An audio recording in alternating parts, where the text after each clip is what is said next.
Saudara, diduga akibat korsleting sebuah gudang furnitur di Pondok Kacang Timur, Pondok Aren, Tangerang Selatan, Banten terbakar.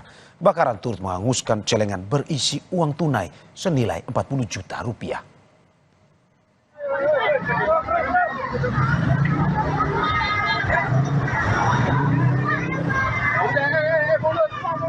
Banyaknya bahan yang mudah terbakar membuat kobaran api dengan cepat membakar seluruh bagian gudang furnitur di Jalan Haji Sarma, Tangerang Selatan. 6 unit mobil pemadam kebakaran dikerahkan ke lokasi untuk memadamkan api. Namun sulitnya sumber air membuat upaya pemadaman sempat terkendala.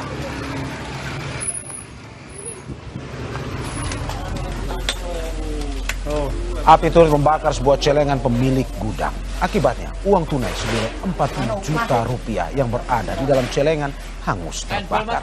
Tidak ada korban jiwa dalam kebakaran ini. Diduga kebakaran disebabkan hubungan pendek arus listrik di dalam gudang.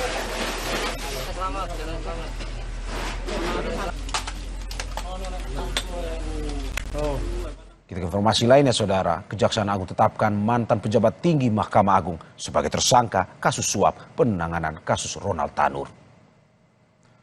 Mantan pejabat tinggi Mahkamah Agung berinisial ZR ditetapkan sebagai tersangka usai menerima suap dari pengacara Ronald Tanur LR dalam penanganan kasus tingkat kasasi. ZR diduga menerima uang suap sebesar 5 miliar rupiah dalam bentuk pecahan uang asing. Suap ini untuk tetapkan menyatakan Ronald Tanur tak bersalah pada tingkat kasasi.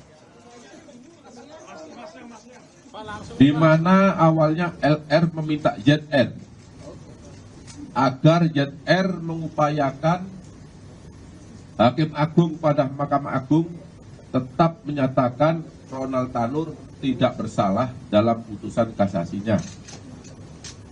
Dan LR menyampaikan kepada ZR akan menyiapkan uang atau dana sebesar 5 miliar Hakim Agung, dan untuk ZR akan diberikan fee sebesar 1 miliar atas jasanya.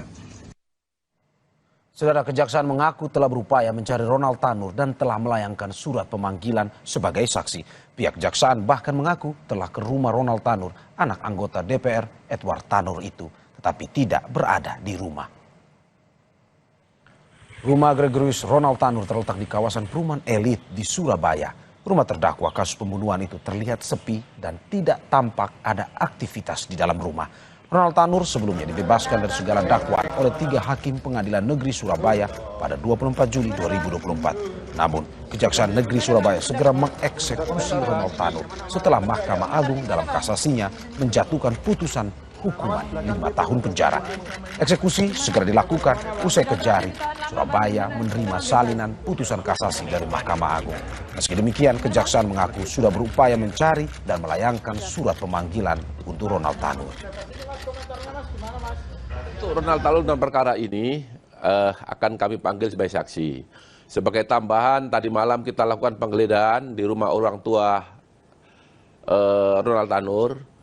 Saat itu kebetulan Ronald Tanur tidak ada di tempat, namun demikian kami panggil, kami cari untuk dimintai keterangan sebagai saksi. Jadi Ronald Tanur belum sebagai tersangka. Namun demikian nanti apabila alat bukti cukup yang mengarah pada perbuatan pidana yang dilakukan oleh Ronald Tanur dalam perkara suap ini, kami akan tetap lakukan penetapan sebagai tersangka.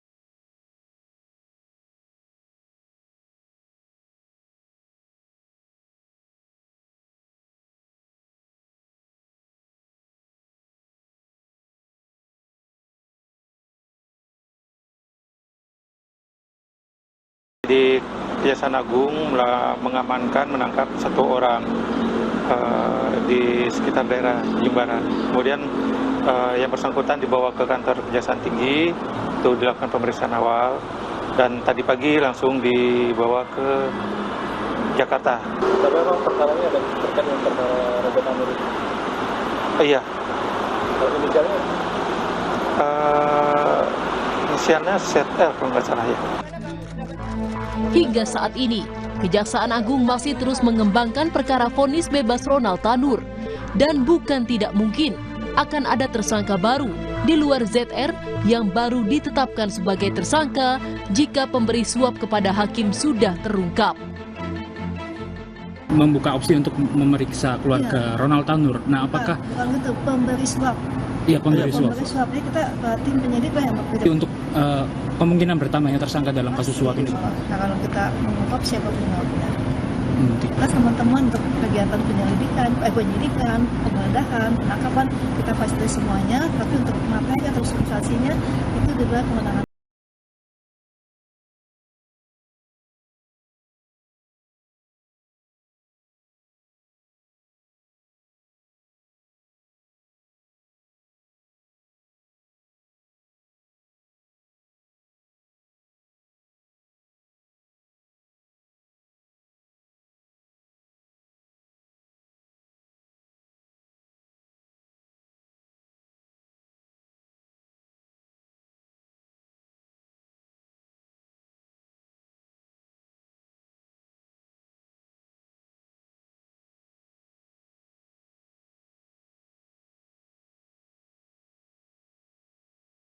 Bisa bekerja keras secara optimal dan cepat di tengah formasi besar yang baru dibentuk dan memastikan pemilihan anggota kabinet bukan sekedar bagi-bagi jabatan.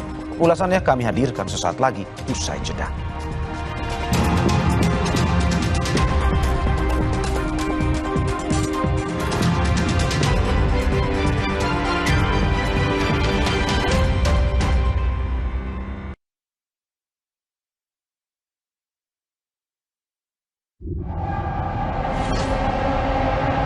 Hidup cuma sekali.